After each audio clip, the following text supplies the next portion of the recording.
क्या आपको पता है इन फेमस लोगों की आवाज कैसी थी? सबसे पहले है चार्ली चैपलिन, जिनके शोज ज्यादातर बिना आवाज के ही होते थे, लेकिन आज इनकी आवाज आप सुन ही लो। I'm sorry, but I don't want to be an emperor.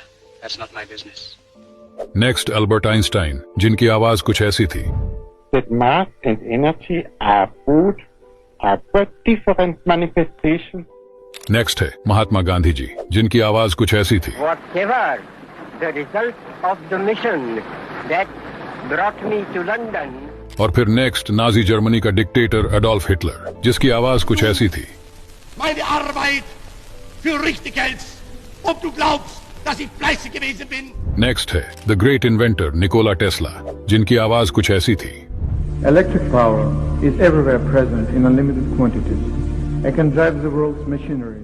यह है अब तक का सबसे लॉन्गेस्ट रनिंग लैब एक्सपेरिमेंट, जो पिछले 97 साल से अब तक चल रहा है, और इसे गिनेस वर्ल्ड रिकॉर्ड भी मिल चुका है। द पिच ड्रॉप एक्सपेरिमेंट, जिसे 1927 में फिजिसिस्ट थॉमस पार्नेल ने शुरू किया था। दरअसल थॉमस प्रूफ करना चाहते थे कि पिच यानी डांबर असल में सॉलिड नहीं बल्कि लिक्विड होता है और पानी से लगभग 230 बिलियन टाइम विस्कस यानी कि गाढ़ा है। एक्सपेरिमेंट शुरू होने के पूरे 8 साल बाद साल 1935 में इस फनल से डांबर की पहली बूंद गिरी थी, और तब से लेकर अब तक इसकी 9 बूंद गिर चुकी है। और ये एक्सपेरिमेंट अभी भी ऑनगोइंग है, जिसकी लाइव स्ट्रीमिंग आप ऑनलाइन देख सकते हो।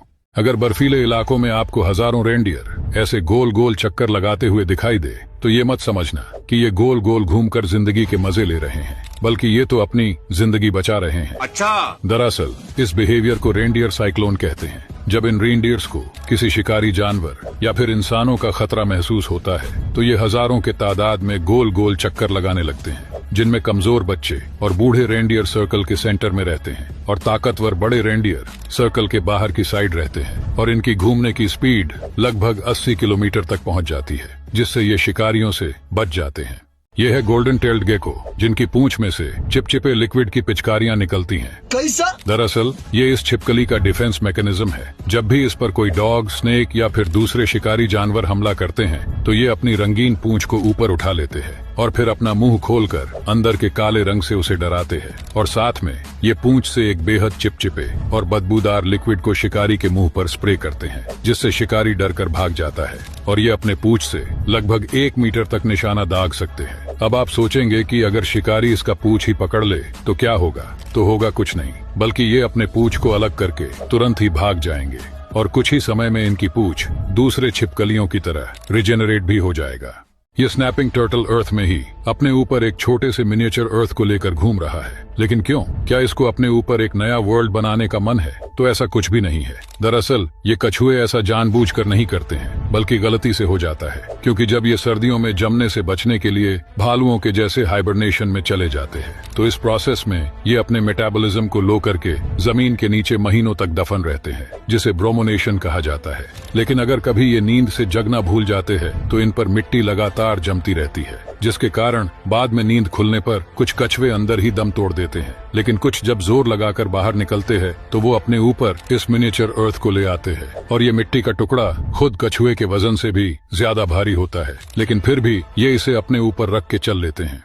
ये एक ऐसी ट्रायंगल शेप है जिससे आप स्क्वायर होल्स बना सकते हो। दरअसल इसका नाम है रॉयलो ट्रायंगल, और ये रॉयलो ट्रायंगल नॉर्मल ट्रायंगल जैसे नहीं है, बल्कि ये 3 सर्कल के इंटरसेक्शन से बनते हैं, और इन तीनों सर्कल की रेडियस एक ही ट्रायंगल की साइड जितनी होती है। आप इस ट्रायंगल को किसी भी साइड से मेजर करो, इसकी चौड़ाई हमेशा कांस्टेंट रहती है, और इसी कांस्टेंट बिट की वजह से इसका इस्तेमाल रोटरी इंजन में भी किया जाता है। और अगर आप इन रॉयलो ट्रायंगल के मदद से व्हील्स बना देते हो, तो ये फ्लैट सरफेस पर भी बड़ी आसानी से चल सकते हैं, और इन व्हील्स को आप साइकिल में भी इस्तेमाल कर सकते हो। लेकिन इनके लिए कॉम्प्लेक्स एक्सेल बनाना पड़ता है। ये रॉयलो ट्रायंगल चलते तो राउंड व्हील के जैसे स्मूथली ही, लेकिन इसके साथ साथ इसका इस्तेमाल कॉम्प्लेक्स मशीनों में भी किया जाता है। अगर आप कभी एक चम्मच मधुमक्खी लेकर उन्हें शक्कर के साथ जार में डालकर मिक्स करके हिलाते हैं, तो आपको मधुमक्खी का सबसे बड़ा जानी दुश्मन नजर आएगा, जिसे प्यार से वारोआ माइट कहा जाता है। दरअसल ऐसे पैरासाइट्स मधुमक्खियों के छत्ते में घुसकर उनके लार्वा में मौजूद न्यूट्रिएंट्स पी जाते हैं। और बस इतना ही नहीं,